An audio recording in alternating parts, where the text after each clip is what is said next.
अगर मैं कहूँ कि द जंगल बुक को ऑस्कर हमारी वजह से मिला है तो आप कहोगे कि कहाँ राजा भोज और कहाँ गंगू तेली, इनका तो कोई कंपैरिजन ही नहीं है। लेकिन मानो या ना मानो, ये सच है, बिल्कुल 16 आने खरा। लेकिन इससे ज्यादा हैरान करने वाला है ये नारा, 1 को 2, 2 को 4 और 4 को 8 करो, छोटा भीम और मोटू पतलू को बैन करो। पर ये तो इंडिया के टॉप के कार्टून है जिनसे बच्चों को प्यार है, तो इनके खिलाफ बैन के नारे क्यों और कैसे? वेल, इस सीक्रेट के खुलने का इंतजार तो 11 मुल्कों की ऑडियंस कर रही है। पर उससे पहले फैक्ट भाई अपना इंट्रो तो दे दे।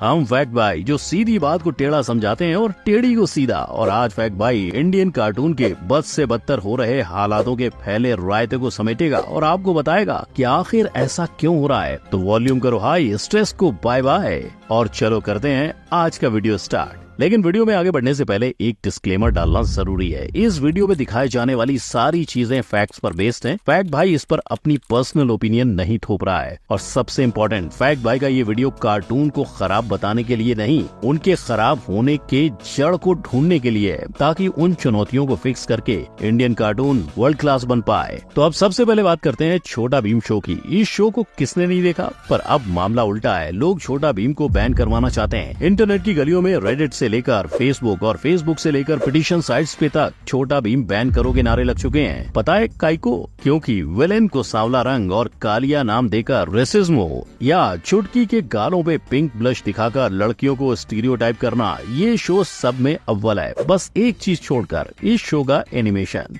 जी हाँ, एनिमेशन। ये उस चिड़िया का नाम है जिसने हमें डोरेमोन, पोकेमोन और ड्रैगन बॉल जैसे जापानीज एनीम सीरीज और एनिमेटेड अमेरिकन शोज दिए। फिर चाहे वो मिकी माउस हो, Tom and Jerry, Johnny Bravo या कोई और शो। आप ही बताओ, एक तरफ फैक्ट भाई आपको ये शो दिखाए और दूसरी तरफ भीम, तो आप क्या देखना पसंद करोगे? ऑफ कोर्स छोटा भीम तो नहीं, क्योंकि बाकी शो पुराने जरूर होंगे पर उन शोज में बारीक से बारीक डिटेलिंग पे ध्यान दिया गया है। पर छोटा भीम में इन सब को छोड़ दो तो बाकी सारी चीजें बस कठपुतली की तरह बैकग्राउंड में खड़ी दिखती हैं। अब फैक्ट भाई इसकी पूरी जिम्मेदारी छोटा भीम पे नहीं डालेगा ना। इसकी 2 मेजर वजह है, एक लैक ऑफ इंफ्रास्ट्रक्चर और दूसरा ट्रेनिंग। मतलब जब इंडिया की एनिमेशन इंडस्ट्री की पास क्वालिटी एनिमेशन इंफ्रास्ट्रक्चर ही नहीं है तो एनिमेटर्स को बेस्ट ट्रेनिंग नहीं मिलेगी और फिर कोई भी इन कार्टून्स को देखकर बोलेगा ये तो टट्टी है। लेकिन ये बात भी 16 आने खरी है कि एनिमेशन क्वालिटी में हीरे जड़ के भी एनिमेटर्स क्या ही करेंगे जब इंडिया के एनिमेटेड कार्टून के सिस्टम में ही लफड़ा है। अब देखो, आप कोई भी अमेरिकन, जापानीज कार्टून और एनिमेशन शो उठा लो, आपको यहाँ हर तरह की कहानी मिल जाएगी। एक्शन पैक कहानी चाहिए, ये लो।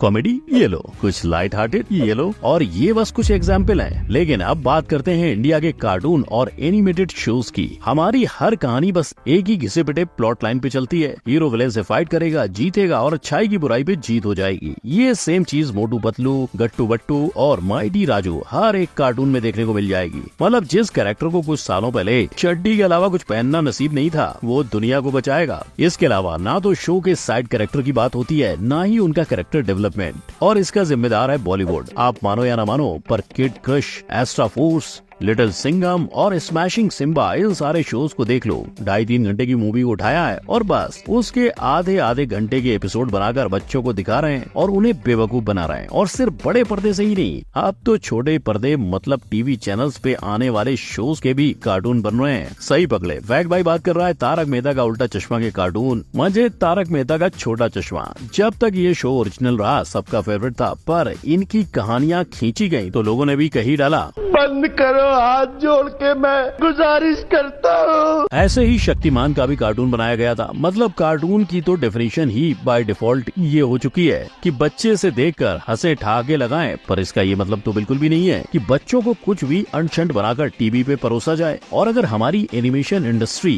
भूले बिसरे कोई ओरिजिनल प्रोजेक्ट करती भी है तो भी उन पर बॉलीवुड का असर होता है। जैसे रोड साइड रोमियो, ये एक अमीर डॉग की कहानी है जो सड़क पर जाता है। इस फिल्म में सैफ और करीना खान ने अपनी आवाज तो दी, पर फिल्म में कोई सुपरस्टार का फेस तो था नहीं, इसलिए फिल्म थिएटर में पिट गई। इनफैक्ट इंडिया की आधी पॉपुलेशन को पता तक नहीं है कि रोड साइड रोमियो जैसे कोई पिक्चर बनी है। क्या आपको ये फिल्म पता थी? इस फिल्म का एनिमेशन 2007 में आई रिटर्न ऑफ हनुमान से काफी बेहतर क्यों ना हो, उसे हर छोटे बड़े बुड्ढे सब ने देखा, इसीलिए वो हिट गई। और जबकि रोमियो की स्टोरी पिट गई। अब बॉलीवुड अपनी स्टोरी कम वाली गलती से इसलिए बच जाता है क्योंकि उसके पास फेस है। सल्लू हो या SRK, इनके फैंस ऐसे डाई हार्ट है कि फर्स्ट डे फर्स्ट शो देखे बिना उनका निवाला गाना गले से नहीं उतरता, लेकिन एनिमेशन अब तक इंडिया में ये जगह नहीं बना पाया है और इसकी वजह है मेकर्स का ऑडियंस पे ध्यान ना देना। एक सच्चे ऑडियंस बेस की कीमत तुम क्या जानो मेकर बाबू, परफेक्ट भाई जानता है, लेकिन इसे फैक्ट भाई विस्तार में समझाए उससे पहले जरा यहाँ गौर फरमाएं कि इंडिया में एनिमेशन कार्टून बनने की शुरुआत कब हुई। तो भाई लोग, कोई एनिमेशन की शुरुआत 15 नवंबर 1934 में रिलीज हुई जम्बू काका को बताता है, तो किसी के मुताबिक इंडिपेंडेंस डे के बाद 1957 में द बनियन डियर से इसकी शुरुआत हुई थी, यानी 50+ ईयर्स पहले शुरू होकर भी इंडिया एनिमेशन इंडस्ट्री लास्ट है। और ये इसलिए क्योंकि इंडिया ने इसे सिस्टमाइज करने का कोई तरीका नहीं ढूंढा। इंडिया में कार्टून बोले तो सिर्फ और सिर्फ बच्चों का मनोरंजन, जबकि अमेरिका और जापान दोनों ने एनिमेशन को सिस्टम में ढाला है। उन्हें जब मन करे वो कोई कहानी लेकर उसकी सीरीज नहीं बनाते। कोई भी एनीम सीरीज आने के पहले जापान में उसकी मैंगा रिलीज होती है और 1-2 नहीं 10-10 वॉल्यूम की सीरीज रिलीज होने के बाद मेकर्स को क्लियरली पता चल जाता है कि उनकी टारगेट ऑडियंस कौन है। ज्यादातर उनकी टारगेट ऑडियंस एडल्ट ही होते हैं। उन्हें पता होता है कि अगर सीरीज बनी तो उसका मैक्सिमम रेवेन्यू कैसे जनरेट हो पाएगा, इसके बाद ही वो उस पर सीरीज बनाते हैं। अमेरिका का केस भी सेम है। आप मार्वल का एग्जाम्पल ले लो, पहले उनकी कॉमिक आई, फिर कार्टून सीरीज और अब लाइव एक्शंस, एंड ये सब बॉक्स ऑफिस हिट ही बने हैं। ये बात इंडियन इंडस्ट्री को समझ तो आ चुकी है, पर शायद उन्हें एक सिस्टम बनाने से आसान इंडियन माइथोलॉजी को कॉपी करना लगता है। जिनकी कहानी इंडिया के बच्चे बच्चे को पता है वो उन्हें पसंद करते हैं और उनसे रिलेट भी। इसीलिए छोटा Bhim, selfie with Bajrangi, Kumbhakarna, roll number 21 जैसे शोज मार्केट पे राज कर रहे हैं। फिर भले इनकी कहानी में दम कम हो या इनकी कार्टून क्वालिटी दूसरों के मुकाबले कम ही क्यों ना हो, लेकिन मान लो कोई स्टैनली लेवल का राइटर एक ओरिजिनल कहानी लाने में और अपनी ऑडियंस को अच्छी तरह पहचानने में सक्सेसफुल हो भी जाता है तो ऐसी फिल्में बनती ही नहीं है।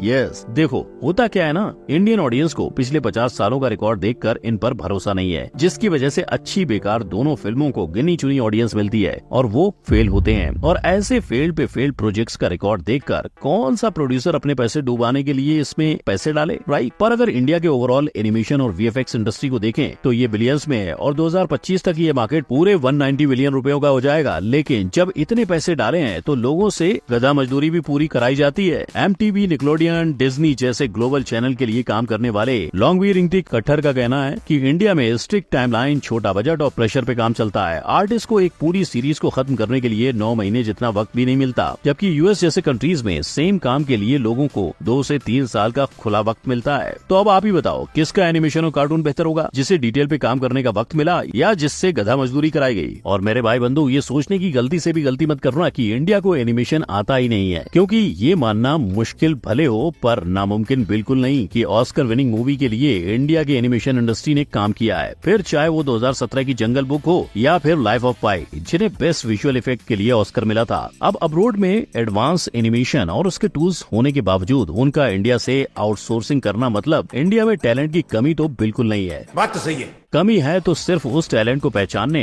और उसे सही डायरेक्शन में यूज करने की। वहीं दूसरी तरफ एक प्रॉब्लम ये भी है कि बॉलीवुड की घिसी पिटी फिल्में जो सबको पता है कि फ्लॉप होंगी, उसके प्रमोशन होते हैं, लेकिन जैसे ही बात आती है एनिमेटेड मूवी या कार्टून सीरीज की, लोग इसे बच्चों की फिल्म कहकर साइडलाइन करते हैं। और अगर आप इस चीज के लिए हॉलीवुड को देखें तो आपको मामला उल्टा दिखेगा। द लायन किंग फिल्म तो आपको याद ही होगी, 2019 में जब इस फिल्म के चर्चे इंडिया में हुए तो लायन किंग के लिए शाहरुख खान बोले तो बॉलीवुड किंग की आवाज ली गई ताकि ज्यादा ऑडियंस से इसे कनेक्ट हो, और ऑडियंस हुई। इस फिल्म ने अकेले इंडिया में 150 करोड़ रुपए से ज्यादा का कलेक्शन किया था, पर वहीं इंडिया में बनी मूवी कब आई और कब चली गई ये पता ही नहीं चलता। मतलब इस पूरी कहानी को एक लाइन में सम अप करें तो हमें सिस्टम सुधारने की जरूरत है। आपको क्या लगता है हमारी कार्टून के वर्स्ट होने का क्या कारण है? अपना जवाब मुझे नीचे कमेंट सेक्शन में बता सकते हैं। अगर आपको फैक्ट बाई का ये वीडियो अच्छा लगा हो तो मेरी लास्ट वीडियो यहाँ आई बटन पर क्लिक करके जरूर देखना। वीडियो को लाइक, शेयर और मेरे चैनल को सब्सक्राइब करो ताकि आपके एंटरटेनमेंट पे फुल स्टॉप ना लगे। हम फिर मिलेंगे ऐसे ही इंटरेस्टिंग टॉपिक के साथ। जय हिंद।